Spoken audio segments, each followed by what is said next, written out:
Java programming language की इस lecture में हम देख रहे हैं how to get input from user, मतलब एक यूजर से इनपुट कैसे करवाना है। कुछ स्टूडेंट हमसे नोट्स के लिए बोल रहे थे। एक्चुअली जो भी मैं लेक्चर्स प्रोवाइड करता हूँ, जो भी वीडियोस प्रोवाइड करता हूँ, वो पीपीटी के माध्यम से प्रोवाइड करता हूँ, जिसमें आप लोगों को पर्टिकुलर टॉपिक के एक्सप्लेनेशन और नोट्स मिल जाएंगे। और मेरा एक सजेशन है आप लोगों के लिए कि जब भी इस लेक्चर को क्या किसी भी लेक्चर को देखने के लिए बैठ रहे हैं तो पेन और कॉपी जरूर लेकर के बैठे, ताकि जो भी काम की चीजें लगे उसको तुरंत से नोट डाउन कर ले। कभी कभी होता क्या है कि जो मैटर नोट्स में नहीं है या फिर जो टीचर नोट्स में नहीं प्रोवाइड कर रहा है वो चीजें बोल देता है, तो आप उसको नोट डाउन कर लेंगे तो बेस्ट रहेगा। चलिए आगे बढ़ते हैं और समझते हैं कि इस वीडियो में हम क्या क्या सीखने वाले हैं। एक प्री डिफाइंड फंक्शन होता है सी लैंग्वेज में, हम यूज करते हैं स्कैनफ, जो एक प्री डिफाइंड फंक्शन है यूजर से इनपुट करवाने के लिए। ये पूरी प्रोसेस जावा में कैसे कंप्लीट होती है ये पूरा हम देखेंगे और समझेंगे। इन लास्ट एक सिंपल से एग्जांपल से हम पूरा फंडा क्लियर करेंगे, तो लास्ट तक इस वीडियो में बने रहना। और अगर किसी भी प्रकार का डाउट आता है तो बेशक आप पूछ सकते हैं। एक क्लास होती है स्कैनर, जो जावा पैकेज के इनसाइड एक सब पैकेज है यूटिल, जिसके इनसाइड ये क्लास प्रेजेंट है। स्कैनर प्री डिफाइंड क्लास है, ठीक है। हम इसका यूज करके यूजर से इनपुट करने के तरीके को देखेंगे स्कैनर क्लास को यूज करके। जावा में एक और क्लास होती है आईओ पैकेज के इनसाइड, आईओ सब पैकेज के इनसाइड बफर्ड रीडर। हम उसका भी यूज करके यूजर से इनपुट करवा सकते हैं, लेकिन इस लेक्चर में हम स्कैनर क्लास के माध्यम से देखेंगे और समझेंगे। क्लास जिसके इनसाइड कई मेथड्स और वेरिएबल रहते हैं, या फिर ये कहें कई मेथड और वेरिएबल को कंटेन करके रखती है। तो स्कैनर क्लास के इनसाइड भी कई मेथड होंगी, बिल्कुल है। हम उनका यूज करेंगे इस लेक्चर में, हम समझेंगे भी किस तरीके से यूज करना है इसको। लेकिन अभी समझना यह है कि स्कैनर क्लास के इनसाइड भी कई मेथड्स हैं, और उन मेथड्स को यूज करने के लिए हमको पर्टिकुलर उस क्लास के लिए ऑब्जेक्ट क्रिएट करना पड़ेगा। मतलब कि ये स्कैनर क्लास के लिए भी ऑब्जेक्ट क्रिएट करना पड़ेगा। अच्छा, जितनी भी मेथड रहती हैं, एक चीज समझना, मेथड और फंक्शन में डिफरेंस यही है कि दोनों कलेक्शन ऑफ कोड रहते हैं। मतलब कुछ कोड को कलेक्ट करके रखते हैं दोनों, मेथड और फंक्शन भी। कई स्टूडेंट को ये डाउट रहता है, लेकिन मेथड ऑब्जेक्ट के साथ एसोसिएट रहती है, ठीक है। मतलब हम मेथड को अगर यूज कर रहे हैं तो उसके लिए हमको ऑब्जेक्ट क्रिएट करना पड़ेगा। इसलिए हम स्कैनर क्लास के लिए एक ऑब्जेक्ट क्रिएट करेंगे। ऑब्जेक्ट क्रिएट करने का फंडा हम सभी को पता है, इसका मतलब सिंटैक्स सभी को पता है, ठीक है। ऑब्जेक्ट हमने क्रिएट कर लिया मेथड को यूज करने के लिए। समझते जाना अच्छे से एक एक चीजों को, इंटरेस्टिंग है टॉपिक, बहुत ही इंटरेस्टिंग टॉपिक है। हमने ऑब्जेक्ट क्रिएट कर लिया। अब एक बात और समझनी है यहाँ पे कि क्लास जो कि एक ब्लूप्रिंट होता है। मतलब अगर एक एग्जांपल से समझें तो अगर एक घर है तो वो ऑब्जेक्ट है, और आर्किटेक्ट इंजीनियर द्वारा बनाया गया उस घर का नक्शा या फिर मैप वो एक क्लास है। मतलब किसी रियल एंटिटी को रिप्रेजेंट करने के लिए हमको किसी न किसी ऑब्जेक्ट की जरूरत पड़ेगी रियल एंटिटी को रिप्रेजेंट करने के लिए।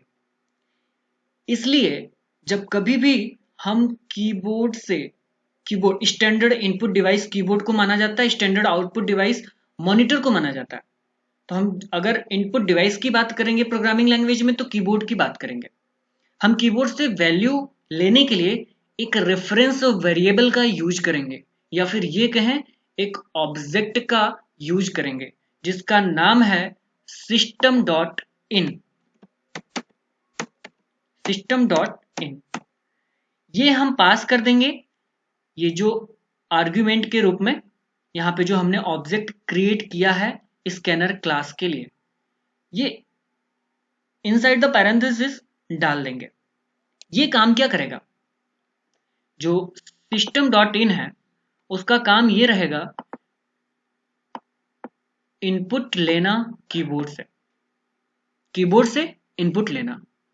ठीक है, सिस्टम डॉट इन का तो वर्क समझ में आ गया, लेकिन हम जो ऑब्जेक्ट क्रिएट किए हैं यहाँ पे एससी मतलब स्कैनर क्लास के लिए जो ऑब्जेक्ट क्रिएट किए हैं उसके साथ इस मेथड को जो यूज करेंगे उसका क्या काम रहेगा? बात नहीं समझ में आई? मतलब अभी हमने बताया कि इसके इनसाइड जो मेथड है उसको भी यूज करेंगे और उसको ऑब्जेक्ट के साथ यूज करेंगे। अगर सिस्टम डॉट इन का यूज हमने कीबोर्ड से वैल्यू एंटर करवाने के लिए कर लिया तो फिर अब इस मेथड का क्या यूज रहेगा? समझो कौन सी मेथड? मेथड मीन्स ये SC dot next int and next I, यहां पे हम कैपिटल लिख रहे हैं, आई कैपिटल रहेगा, नेक्स्ट इंट। इसका क्या काम रहेगा? इसका काम रहेगा जो भी हम वेरिएबल डिक्लेयर करेंगे, यहाँ पे ऐसे हमने स्मॉल लिखा है, समझना, जो भी हम वेरिएबल डिक्लेयर करेंगे उसके इनसाइड वैल्यू को असाइन करना। पूरा फंडा आई थिंक क्लियर हो गया होगा। सिस्टम डॉट इन का हम यूज करेंगे, मतलब जो काम करता है सिस्टम डॉट इन वो कीबोर्ड से वैल्यू को लेना, और कीबोर्ड से वैल्यू लेने के बाद हमारा काम, हमारा टास्क जो है वो कंप्लीट नहीं होता है, क्योंकि हमको तो वैल्यू असाइन करनी है इनसाइड द वेरिएबल जो हमने डिक्लेयर किया है। फिर वहां पे यूज करते हैं हम मेथड को उस पर्टिकुलर ऑब्जेक्ट के साथ। आई थिंक ये फंडा आप लोगों को क्लियर हुआ होगा। अब इसके इनसाइड स्कैनर क्लास के इनसाइड कई मेथड हैं जिनका हम यूज अलग अलग डेटा टाइप के लिए करते हैं, मतलब अलग अलग डेटा टाइप के इनपुट के लिए करते हैं कि हमको किस प्रकार का इनपुट चाहिए। ठीक है, तो यहाँ पे हमने कर लिया नेक्स्ट इंट, एक मेथड है जिसको यूज कर लिया हम इंटीजर टाइप के जो डेटा है उसको करवाने के लिए, इनपुट करवाने के लिए। उसके बाद नेक्स्ट फ्लोट को यूज कर लिया हमने फ्लोट टाइप के डेटा को इनपुट करवाने के लिए। एंड जो डबल है उसको हमने यूज कर लिया इन नेक्स्ट डबल की बात कर रहा हूं मैं, जो नेक्स्ट डबल है उसको हमने यूज कर लिया डबल टाइप की वैल्यू को रीड करने के लिए, या फिर नेक्स्ट लॉन्ग जो है उसको हमने यूज कर लिया लॉन्ग टाइप की वैल्यू को रीड करने के लिए। अच्छा, कहां से रीड करने के लिए? कीबोर्ड से रीड करने के लिए, इस बात को याद रखना। ठीक है, ये फंडा अगर क्लियर हुआ है तो ठीक है, नहीं तो एक बार बैक करके इसको फिर से समझ लेना। अब हम आगे बढ़ते हैं, एक एग्जाम्पल देखते हैं और उस एग्जाम्पल के माध्यम से पूरा फंडा क्लियर करते हैं। चलिए हम उस फोल्डर को ओपन कर लेते हैं जहाँ पे हमको उस प्रोग्राम को बनाना है। हमने इसको ओपन कर लिया और यहाँ पे हम एक फाइल बना लेते हैं, इसका नाम रख देते हैं डेमो के नाम से क्लास बनाएंगे, इसलिए हम इसका फाइल का नाम रख देते हैं डेमो डॉट जावा।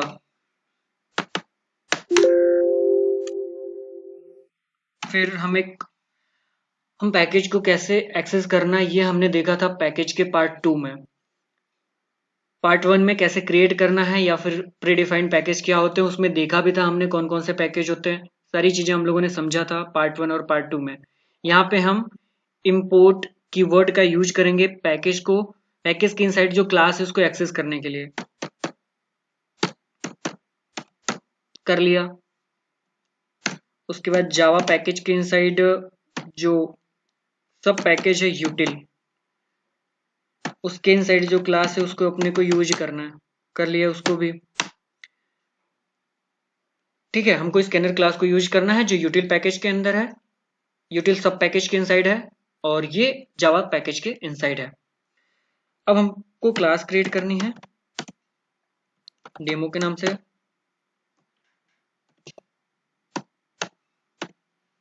मेन मेथड,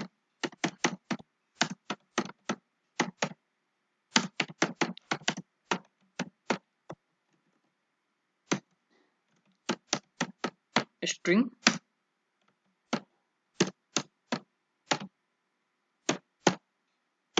यहाँ पे क्या रहेगा, सेमीकोलन, इसको भी ओपन एंड क्लोज करेंगे कर्ली ब्रेसेस से।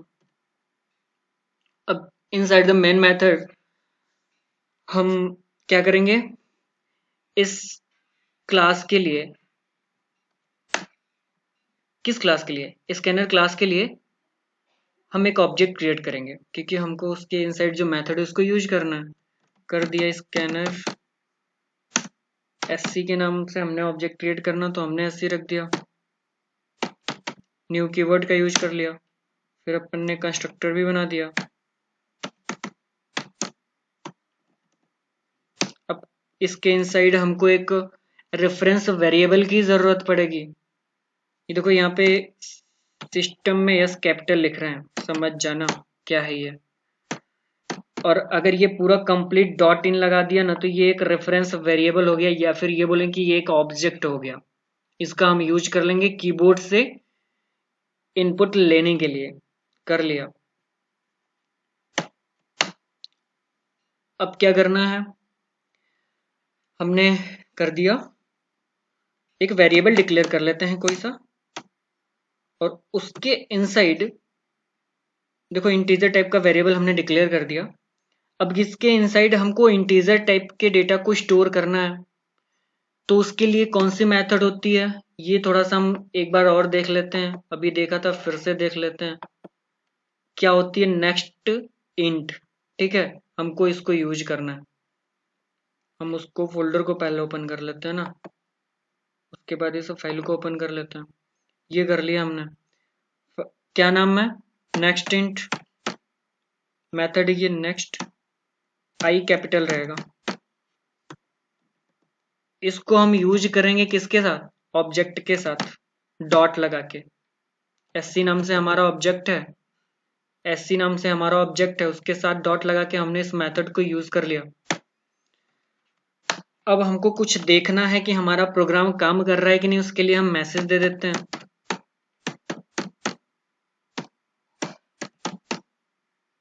Print inside the, double quote नहीं लिखते, हम कोई सी वैल्यू लिख देते हैं ए, मतलब ए का ही आउटपुट देखना ना जिसके इनसाइड वैल्यू स्टोर हो गया। अच्छा, थोड़ा और इसको हम समझने के लिए यहाँ पे भी एक मैसेज दे देते हैं।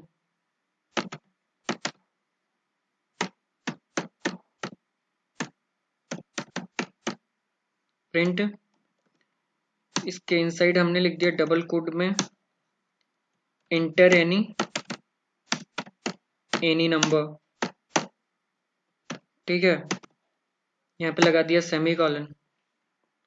चलिए इसको हम कंपाइल करके देखते हैं। सेव किया और ये हमने खोल लिया कमांड प्रॉम्प्ट।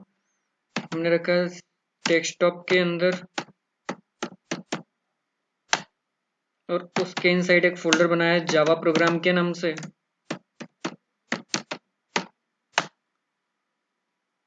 कमांड देंगे जावा सी डेमो डॉट जावा।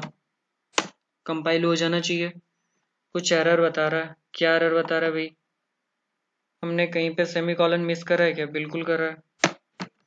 चलो फिर से देख लेते हैं अब कहाँ पे एरर आ रहा है। प्रोग्राम हमारा कंपाइल कर गया। चलो जावा डेमो लिख देते हैं, रन करके देख लेते हैं। इंटर एनी नंबर हमने कर दिया 5, ये 5 हमारा प्रिंट हो गया। ठीक है, हमने ये एक यूजर से इनपुट जो करवाया, देखो इसमें क्या क्या काम हुआ। एक यूजर से इनपुट करवाया हमने कीबोर्ड के माध्यम से, एक वैल्यू उसको असाइन करा हमने, जो वेरिएबल डिक्लेयर किया था ए नाम से उसमें, फिर ए की वैल्यू को कॉल किया यहाँ पे, और उसको हमने देखा कंसोल विंडो पे, उसका आउटपुट देखा। ये पूरी प्रोसेस कंप्लीट हुई। चलो अगर इससे नहीं समझ में आया तो एक थोड़ा सा अच्छा काम कर लेते हैं। यहाँ पे हम कर लेते हैं enter any number for get square कर लेते हैं। ठीक है, मतलब कोई सी वैल्यू यूजर से इनपुट करवाते हैं और उसका स्क्वायर हम उसको बताएंगे। ठीक है, और यहाँ पे हम कर देते हैं सॉरी, अच्छा इसके लिए हम यहाँ पे भी एक मैसेज दे देते हैं,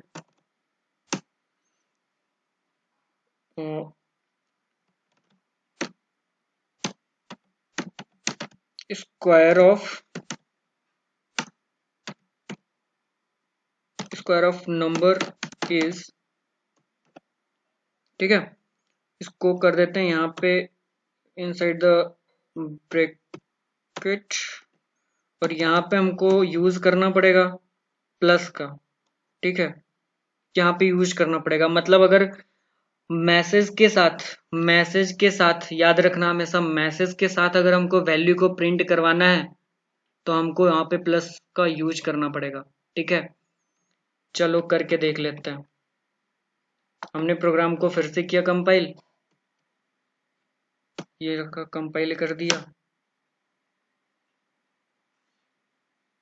रन कर लिया, inter any number for get square हमने कर दिया 5, स्क्वायर ऑफ नंबर इज 25, ठीक है। जो नंबर हमने इंटर किया था उसका यहाँ पे स्क्वायर दिख गया। चलो कुछ और वैल्यू करके देख लेते हैं, एक और देख लेते हैं, बड़ा नंबर थोड़ा लेकर के 36, ठीक है, ये हमारा आउटपुट आ गया 36 का जो स्क्वायर होगा, ठीक है। तो इस लेक्चर में हम लोगों ने क्या क्या देखा, एक यूजर से इनपुट कैसे करवाना है स्कैनर क्लास के माध्यम से, और स्कैनर क्लास के इनसाइड देखो टास्क क्या है। अब आप लोगों का टास्क ये है कि फ्लोट टाइप के वेरिएबल को डिक्लेयर करना है और उससे रिलेटेड एक प्रोग्राम बनाना है, मतलब उसको प्रिंट करवाना है। जो भी प्रोग्राम हमने एग्जांपल में अभी देखा इसी तरीके का फ्लोट के लिए बनाना है आप लोगों को, और स्ट्रिंग के लिए भी बनाना है। ये टास्क पूरा कंप्लीट करना है आप लोगों को। और एक चीज याद रखना, हमने अभी स्क्वायर निकाल के देखा ना, आप लोगों के लिए वर्क है किसी नंबर को इंटर करना और उसका क्यूब निकालना। ये दो काम आप लोगों को करना है। अगर कोई डाउट आता है तो हमसे पूछना है। और अगर ये वीडियो अगर पसंद आई है तो लाइक कर देना, अगर चैनल को सब्सक्राइब नहीं किया है तो सब्सक्राइब कर देना, ठीक है। धन्यवाद।